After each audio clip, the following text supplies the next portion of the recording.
The November 28th episode of Yellowstone shows that Jamie is at a crossroads about what to do. Jamie finally learns to attack Duttons and left him speechless. John is alone in his house after Casey, Monica, and Tate are gone. He goes to his old room and comes upon Beth reading and drinking.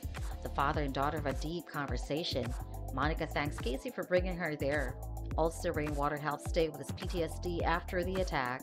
Rainwater tells Monica that Tate is guilty of his action. Tate doesn't think of himself as a killer. Instead, he thinks of himself as a warrior. Tate is steadily recovering. Monica looks at the house close to the reservation. Following his conversation with Casey, Jamie calls a prison to know about Riggins. Riggins and his father, Garrett Randall, are reunited.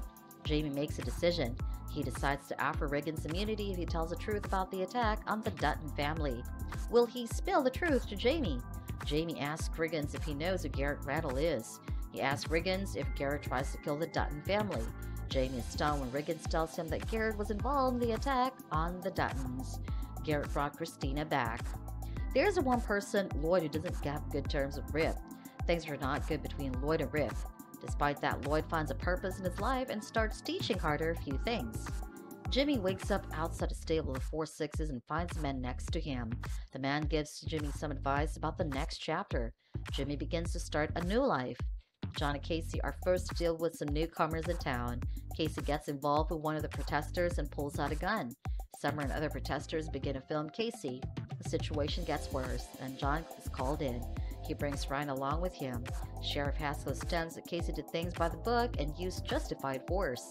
Summer and her fellow comrades protest against the police force. Summer ends up getting arrested, but she picked John's interest. John finds Beth doing some work at the house. She tells him that she's taken the job of market equities. John asks Beth how he'd house a family at the ranch. She says she's off to ruin a life. Beth decides to destroy Bob just like she promised. John bails Summer. She then decides to trust John and gets into his truck.